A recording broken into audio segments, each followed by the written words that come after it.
नमस्कार दर्शक আমি দুর্লভ আর আপনারা দেখছেন দুর্লভ বাংলা। দর্শক সোশ্যাল মিডিয়াতে বেশ কয়েকদিন ধরে আমি দেখতেছি যে বাংলা ভাষী আর হিন্দি ভাষী, তার মানে একটা বাংলা ভাষী পক্ষ আর একটা হিন্দি ভাষী পক্ষ এইরকম হয়ে গেছে আর কি। মানে বাংলা ভাষী পক্ষ বলছে বাংলাতে কথা বলো, আবার হিন্দি ভাষী কথা বলছে যে বাংলা হিন্দিতে কথা বলো। মানে এই দুটা পক্ষ নিয়ে, হিন্দি ভাষী বাংলা ভাষী এই দুটা পক্ষ নিয়ে পুরা গন্ডগোল, পুরা কেচাল এই চলছে সোশ্যাল মিডিয়াতে বর্তমানে। এই বিক্ষোভের ভিডিও দেখুন। आप हिंदी बोलिए। আমি কেন বলবো হিন্দি? आप हिंदुस्तान में नहीं हो। আমি হিন্দি কেন বলবো? आप हिंदी আমি হিন্দি কেন বলবো?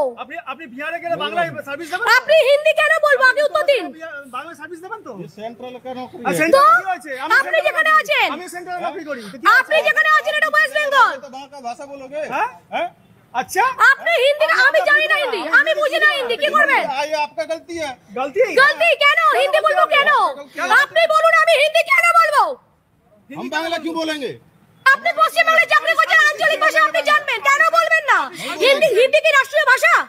হিন্দি কি রাষ্ট্রীয় ভাষা? আমাদের জানতে হবে हमारा राष्ट्रीय भाषा है। না। हैं? না, फिर আপনি আছেন ওয়েস্ট বেঙ্গলে। দেখলেন দর্শক কিভাবে একজন বাঙালি বলছে বাংলা ভাষায় কথা বলুন, আর একজন হিন্দি ভাষী বলছে হিন্দি ভাষায় কথা বলুন। আর এইসব ছোটোখাটো নিয়ে আমাদের দেশের একই দেশের মানুষ তর্ক বিতর্ক ঝগড়া বিক্ষোভ করলে হবে? এই যে আমরা বাংলায় আছি, আমাদের মাতৃভাষা হচ্ছে বাংলা, এইবার ওই ব্যক্তিটা মাতৃভাষা হচ্ছে হিন্দি ভাষা। সুতরাং ওই হিন্দি ভাষাটা ভালোভাবে নিখুঁতভাবে পরিষ্কার পরিচ্ছন্নতাভাবে বলতে পারবে। আমরা বাঙালি, আমরা বাংলা ভাষাটা পরিষ্কার পরিচ্ছন্নতাভাবে বলতে পারবো। হ্যাঁ, তাছাড়া আর সিআরপিএফ, রেলওয়ের সিআরপিএফ, ওরা সেন্ট্রাল গভর্নমেন্ট নিয়োগ করেছে, ফলে ওরা পশ্চিমবঙ্গের বাইরে ওদের জন্মস্থান, মানে অন্য রাজ্যে ওদের জন্মস্থান, ফলে জন্ম থেকে হিন্দি ভাষা বলে আসছে। তো কিভাবে বাংলা ভাষাটা বলবে এত পাবলিকের সামনে? লজ্জা শরম। এইবার যদি একটু ব্যতিক্রম হয়, বাংলা ভাষা তো ওরা ঠিকঠাকভাবে বলতে পারবে না, বুঝতে পারবে কিন্তু ঠিকঠাকভাবে নিখুঁতভাবে বলতে পারবে না, বলতে সমস্যা হবে। ফলে সমস্যার কথাটা বোঝাতেই যদি না পারে তাহলে কি করে সমস্যাটা সমাধান হবে? তার জন্য আমি বলবো যে বাংলা ভাষী হিন্দি ভাষী এইসব কম্পেয়ার না করে আপনি বাংলা ভাষায় যদি বলতে পারেন বাংলা ভাষায় বলুন না, বুঝতে পারবে তো সিআরপিএফ জওয়ান, বুঝতে পারবে। এবার সিআরপিএফ আমরা, এবার বাঙালিরা তো সবাই হিন্দি ভাষা বুঝতেই পারি কমসে কম, মানে কম বেশি করে।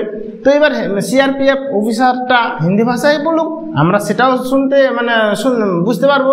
তো আপনি বাংলা ভাষায় বলুন, সিআরপিএফটা হিন্দি ভাষায় বলুন, ব্যাস। কিন্তু এখানে জবরদস্ত করা হচ্ছে আপনি বাংলায় বলুন, আপনাকে বাংলায় বলতে হবে। আপনি পশ্চিম বাংলায় আছেন, আপনাকে বাংলায় বলতে হবে, এটা কোনো কথা? একই দেশের মানুষ, জাস্ট হিন্দি ভাষী ও মাতৃভাষায় হচ্ছে হিন্দি ভাষা, তো হিন্দি ভাষায় তো বলবে কি না, স্বাভাবিক। বাংলা ভাষা ঠিকঠাক বলতে পারবে না, এটাই বুঝতে পারছেন আমাদের বাঙালি। বলুক না হিন্দি।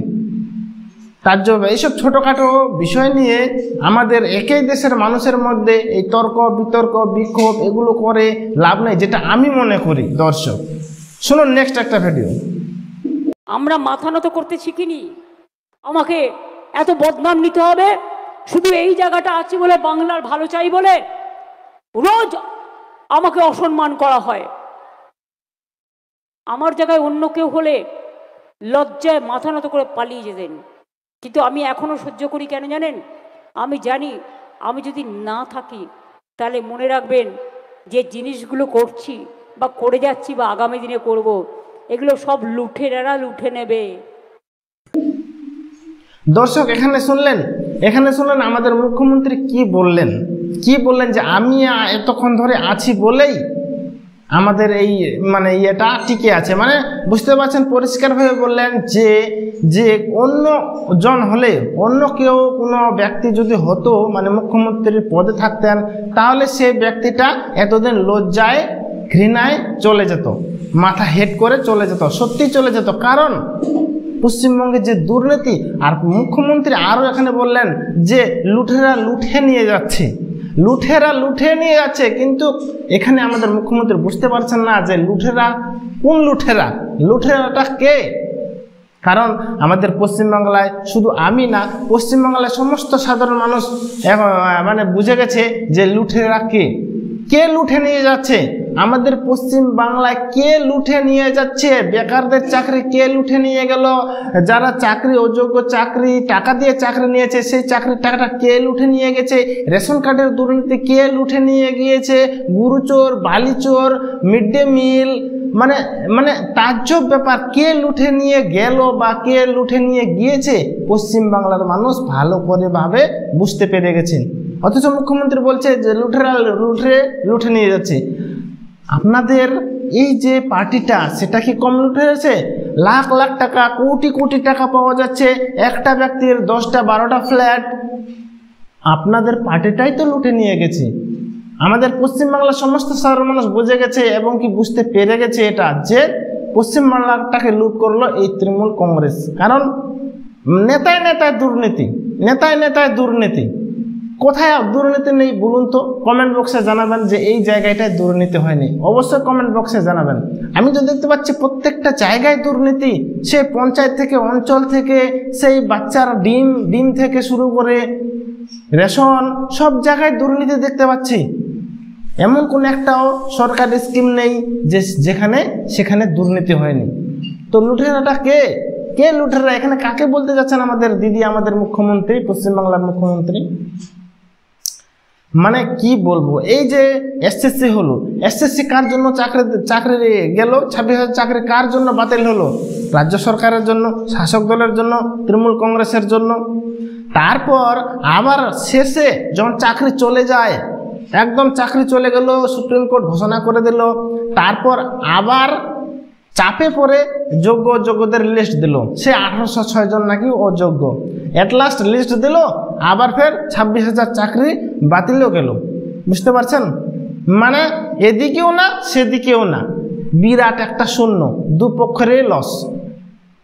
তাহলে এবার আগেই যদি কেস চলাকালীন যদি অযোগ্যদের লিস্ট দিয়ে দিত, দাগি শিক্ষকদের লিস্ট দিয়ে দিত, তাহলে বাকি 24,000-এর মতো ব্যক্তির, মানুষের, শিক্ষকের চাকরি থাকতো কিনা দর্শক? থাকতো, অবশ্যই থাকতো। কিন্তু না, আমাদের পশ্চিমবাংলায় বিশৃঙ্খলা সৃষ্টি করতে হবে, আর সেই বিশৃঙ্খলার মলম দিতে আসবে আমাদের আবার রাজ্য সরকারই, এবং কি দেখাবে আমাদের সাধারণ মানুষদের, দেখো আমরা মলম দিচ্ছি ব্যথায়, যেখানে যেখানে ব্যথা লেগেছে সেই ব্যথায় আমরা মলম দিচ্ছি, আমরা কত দুঃখ দরদি, আমরা কত মানুষের ভালো চাই, দেখো আমরা মলম দিচ্ছি। এই হচ্ছে আমাদের রাজ্য সরকারের অবস্থা।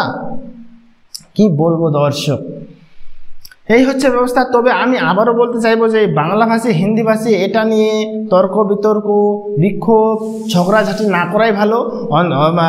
সবার উপরে আমরা ভারতবাসী, আমরা ভারত মাতার সন্তান, সেটা মনে রেখেই আমাদেরকে চলতে হবে। কে হিন্দিভাষী কে বাংলাভাষী? হ্যাঁ, হিন্দি ভাষাই বাংলাতে এসে যে বাংলাই ভাষা বলতে হবে সেটা নিয়ে না, হিন্দি ভাষাও বলতে পারে, বাংলা ভাষাও বলতে পারে। যদি সেই অফিসারটার বাংলা ভাষা জানা থাকে তাহলে অবশ্যই বাংলা ভাষাই বলা উচিত, কারণ আমরা বাঙালি, বাংলা ভাষায় বললে আমরা আরও নিখুঁতভাবে বুঝতে পারবো। ঠিক তো সেটা নিয়ে মাতামাতি করা ঠিক না। আমরা ভারতবাসী, আমরা ভারত মাতার সন্তান, আমাদের দেশের নাম ভারতবর্ষ। এই ভারতবর্ষটাকে সঠিক রাখতে হবে, সন্তুষ্ট রাখতে হবে, ঠান্ডা রাখতে হবে, যাতে এই ভারতবর্ষের কোনো ক্ষতি না হয়, যাতে ভারতবর্ষের সাধারণ মানুষের সমস্যায় না পড়ে, সেদিক থেকে লক্ষ্য রেখে আমাদেরকে চলতে হবে। তো দর্শক, আজকে এটাই ছিল আমার আলোচ্য বিষয়। আশা করি ভিডিওটা ভালো লেগেছে। যদি ভালো লাগে তাহলে আমার এই চ্যানেলটাকে, আমার এই ভিডিওটাকে লাইক, কমেন্ট, শেয়ার করে আমার ছোট্ট ইউটিউব চ্যানেলটাকে অবশ্যই সাবস্ক্রাইব করবেন। ঠিক আছে দর্শক, দেখা হচ্ছে পরবর্তীতে। ততক্ষণে ভালো থাকবেন, সুস্থ থাকবেন। ধন্যবাদ।